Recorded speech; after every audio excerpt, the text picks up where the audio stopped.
గంగా శంకర భగవత్పాదుల నోటి నుంచి వచ్చిన మాట. అది గంగా, ఇది గంగా. కాబట్టి మహానుభావుడైనటువంటి ఆ పరమేశ్వరుడి శరీరానికి తాకి వచ్చిన గంగ. అందుకే మహానుభావుడు బ్రహ్మగారు అన్నారు, ఈ గంగావతరణం ఉందే, ఈ గంగావతరణం చెప్పుకుంటే చాలు. ఇదమాఖ్యానమవ్యగ్రో గంగావతరణం శుభం. ఎక్కడైనా సరే కూర్చుని గంగావతరణాన్ని వింటే, ఇక గంగ ఒడ్డునే వింటే, గంగని చూస్తూ వింటే, కాశీపట్టణంలో వింటే ఇక దానికి ఫలితం ఎవడు చెప్పగలడు? కాబట్టి ఇదమాఖ్యానమవ్యగ్రో, కోపం లేకుండా, క్రోధం లేకుండా, మనసులో అక్కసు పెట్టుకోకుండా, వీడి చెప్పడం మనం వినమా అనుకోకుండా, వీడి అసాధ్యం కూడా వీడి చెప్తే వినవలసి వచ్చింది అని ఏడుస్తూ వినకుండా, పరమ పవిత్రమైన హృదయంతో వింటే ఇదమాఖ్యానమవ్యగ్రో గంగావతరణం శుభం. ఆ గంగావతరణాన్ని ఎవడైతే విన్నాడో అటువంటి వాడికి సమస్తమైనటువంటి పాపములు నశించిపోయి వాడు సర్వాన్ కామానవాప్నుయాత్. ఆయనకు ఏ ఏ ఉత్తమమైన కోరికలున్నాయో ఆ కోరికలన్నీ తీరుతాయి. సరికదా? ధన్యం యశస్యమాయుష్యం. గంగావతరణాన్ని ఎక్కడైనా చెప్పుకున్నా, గంగావతరణాన్ని ఎక్కడైనా విన్నా ఉత్తరక్షణంలో కొన్ని సిద్ధిస్తాయి. ధన్యం, వాడు ధన్యుడవుతాడు జీవితంలో. అప్పటి వరకు ధన్యుడు అని చెప్పడానికి ఆస్కారం లేదు. ఏనాడు గంగావతరణం విన్నాడో ఆనాడు వాడు ధన్యుడు. ధన్యం యశస్వం, వాడు కీర్తివంతుడవుతాడు. ఎవడు గంగావతరణం విన్నాడో వాడు కీర్తి వహిస్తాడు. ఆయుష్యం, ఎక్కడైనా ఉపద్రవాలు తనకి తెలియకుండా తన జాతకంలో మధ్యలో తాను శరీరం విడిచిపెట్టవలసినటువంటి ఉపద్రవంతో కూడుకున్నటువంటి అపమృత్యు దోషం తరువుకొస్తుంటే గంగావతరణం కథ విన్నవాడికి అది తొలగిపోతుంది. పుత్రం స్వర్గమతీవచ, కొడుకులు పుడతారు. ఉన్న కొడుకులకి అపమృత్యు దోషం లేకుండా దీర్ఘాయుష్మంతులై పుత్రపౌత్రాదులతో సంతోషంగా ఉంటాడు. ఈ శరీరం పడిపోయిన తర్వాత తప్పకుండా స్వర్గలోకాన్ని చేరుకుంటాడు. స్వర్గమతీవచ. అందుకే యశ్రావయతి విప్రేషు, బ్రాహ్మణుడైనటువంటి వాణ్ణి చక్కగా ఆ గంగావతరణాన్ని పరమ భక్తితో చెప్పేటటువంటి వాణ్ణి తెచ్చి ఉన్నతాసనం మీద కూర్చోబెట్టుకుని బ్రాహ్మణులు మిగిలినటువంటి యశ్రావయతి విప్రేషు క్షత్రియేష్వితరేషు చ, మహారాజులు కానీ బ్రాహ్మణులు కానీ ఇతరులు కానీ ఎవరైతే గంగావతరణాన్ని పరమ భక్తి శ్రద్ధలతో విని సంతోషిస్తున్నారో అలా విన్న ఉత్తరక్షణంలో ఒకటి జరుగుతుంది. ఇంతకాలం అమావాస్య నాడు జలతర్పణ చేయకపోయినా, తద్దినాలు పెట్టకపోయినా, నా ఉద్దేశం మానేసి గంగావతరణం వినమని కాదు, తెలియక పొరపాటు జరిగితే ఇది విన్న ఉత్తరక్షణంలో ప్రియంతే పితరస్తస్య, పితృదేవతలు ఎంతో సంతోషపడిపోతారట. మా వాడు గంగావతరణం విన్నాడురా, ఇవాళ పరమశ్రద్ధతో ఇవాళ మా వాడు గంగకి నమస్కరించాడు రా అని పొంగిపోతారట. ప్రియంతే పితరస్తస్య ప్రియంతే దైవతాని చ. 33 కోట్ల మంది దేవతలు సంతోషిస్తారట గంగావతరణాన్ని వింటే. అందుకని ఇటువంటి పరమ పవిత్రమైనటువంటి ఆఖ్యానమును ఎవడు విన్నాడో వాళ్ళందరూ ధన్యులు.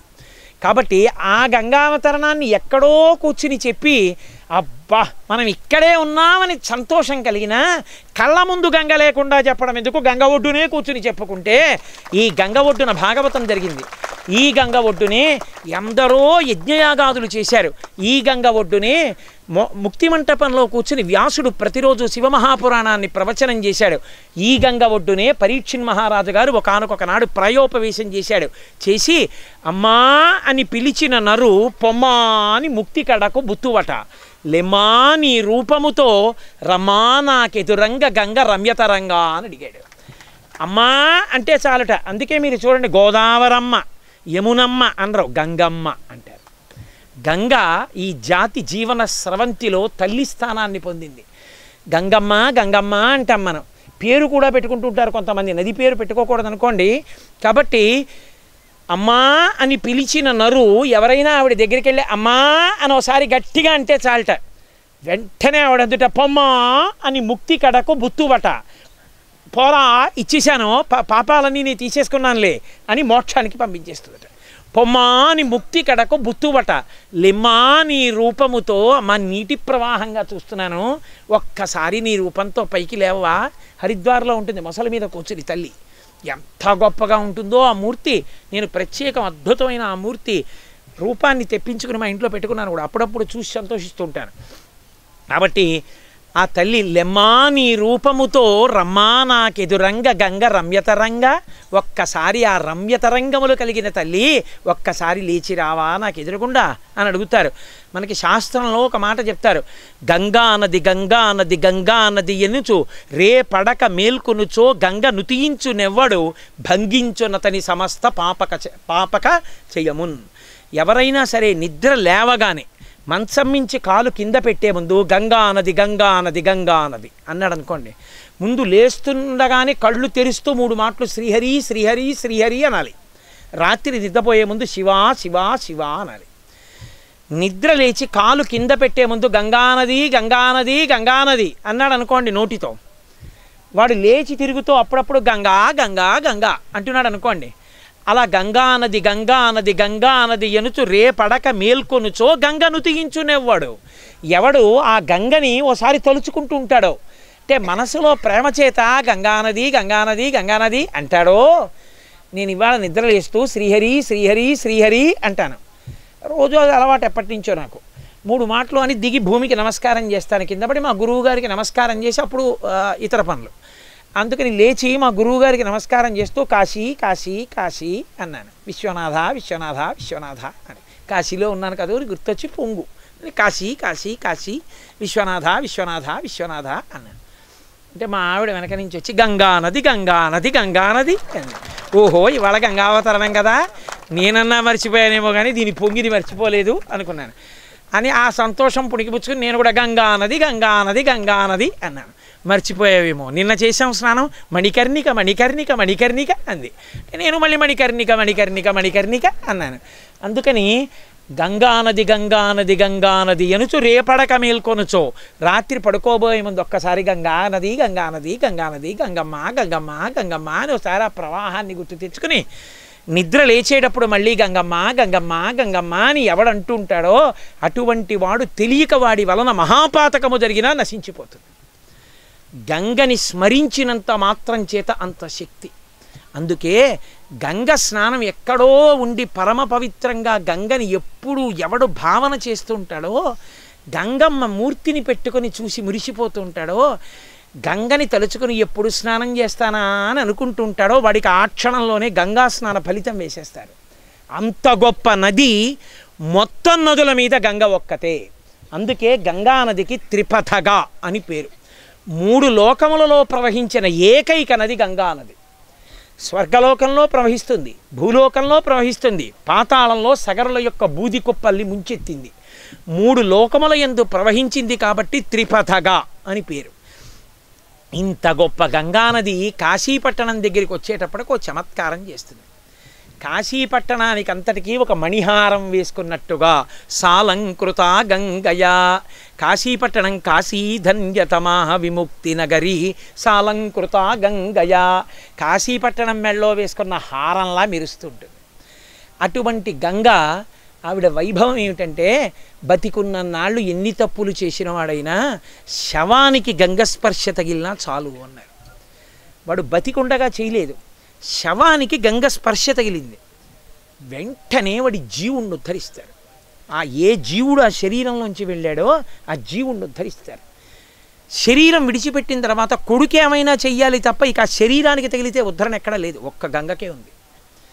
గంగమ్మ గంగమ్మే శాస్త్రంలో. అందుకే గంగానదికి స్వయంగా ఒక శక్తి ఉంది, తనంత తాను.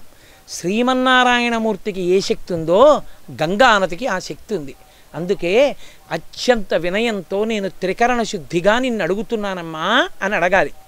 అందుకే గంగలో స్నానం చేసే ముందు తప్పకుండా శ్లోకం చెప్పి నమస్కారం చెయ్యండి అంటారు పెద్దలు. గంగ దగ్గరికి వచ్చినప్పుడు ఇలా పెట్టి తలకి ఇలా తగలకూడదు, తగలకుండా ఇలా తల మీదకి ఎత్తి చేతులు పట్టుకుని గంగమ్మ వంక చూసి చెప్తారు. మొన్న మనం గంగా స్నానం చేసినప్పుడు చెప్పాం, గంగాజాహ్నవి శంభు సంగమిళితే మౌళౌ నిధాయాంజలిం. అమ్మా నా తల మీద చేతులు పెట్టి నమస్కరిస్తూ నిన్ను అడుగుతున్నాను, నిజమే జీవితంలో ఎన్నో దోషాలు చేశాను, ఇప్పుడు నీ వైభవం ఏమిటో నాకు అర్థమైంది అమ్మా, నీ అనుగ్రహంతోనే వచ్చాను, నీ ఒడ్డున నిలబడి నిన్నొక్క ప్రార్థన చేస్తున్నాను. ఏమిటో తెలుసా అమ్మా, నీ త్వత్తీరే వపుషో వసాన సమయే నారాయణంఘ్రిద్వయం. నాకు అదృష్టం ఉందా?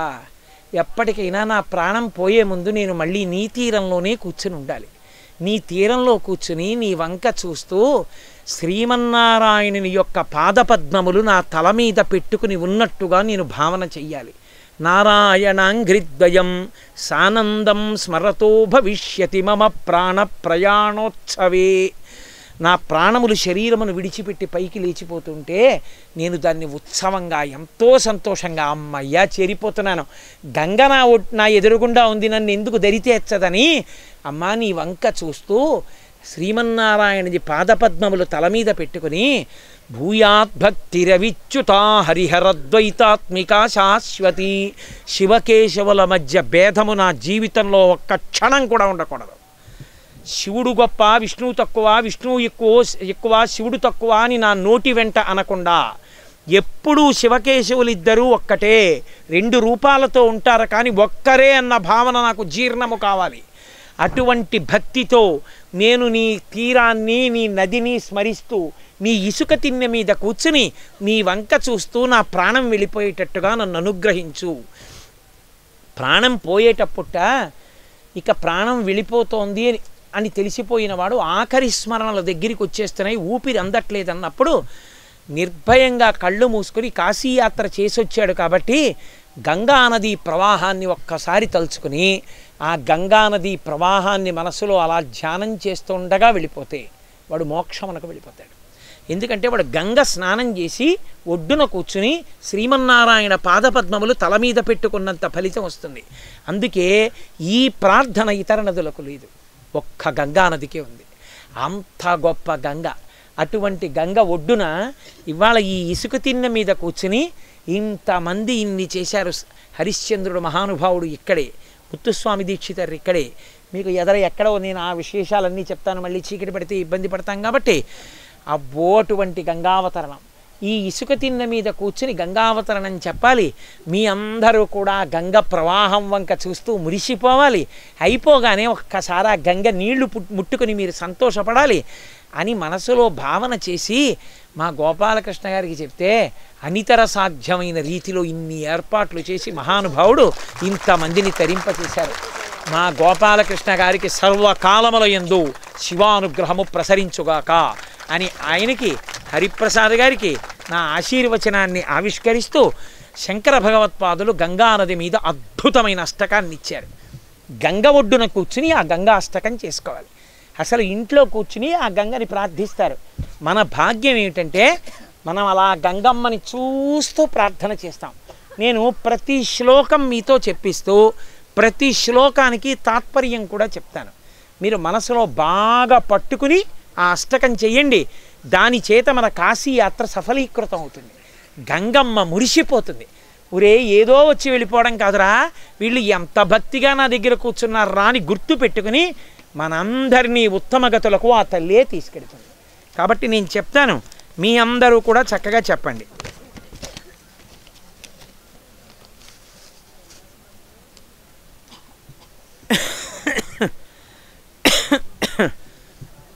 ఈ శ్లోకంలో శంకర భగవత్పాదులు అంటారు, అమ్మా నువ్వు భగవతివి, నీవు పూలదండగా మారి గంగానది శివుని శిరస్సు మీద ఉంటుందిగా, ధ్యానమునందు చూసేవాడికి ఎలా కనపడుతుందంటేట తెల్లని పూలదండ శివుని యొక్క జటాజూటం మీద వేసుకున్నట్టుగా ఉంటుందిట. అలా కనపడే ఓ తల్లి, పొరపాటునైనా సరే నీలో స్నానం చేయడం, నీ నీళ్లు తాగడం అలా విడిచిపెట్టు. నీ నీటి బిందువు కానీ ఎవడికైనా తగిలిందో, వాడు ప్రయత్నం చేయలేదు, వాడు స్నానం చేద్దాం అనుకోలేదు, వాడేం ప్రార్థన చేయలేదు, ఏదో అనుకోకుండా కాకతాళీయంగా గంగ నీటి బిందువు వాడిని తగిలింది. ఇప్పుడు వాడికి ఏమిస్తారోట తెలుసా? వాడి ప్రయత్నం చెయ్యకపోయినా గంగ బిందువు వాడికి తగిలింది కాబట్టి వాడు ఈ శరీరం విడిచిపెట్టగానే స్వర్గలోకానికి వెళ్ళగానే అలిసిపోయి వచ్చారా అని దేవకాంతలు ఒళ్ళో పడుకోపెట్టుకుని మిగిలిన దేవకాంతలు నిలబడి వింజామరలు వీస్తారట. అంత గొప్పది గంగ. ఫలితం ఏమిటో మొదటి శ్లోకం అది. ఇప్పుడు అమ్మకి నమస్కారం చేసి శ్లోకం చెప్పండి. భగవతి భవలీలా మౌళిమా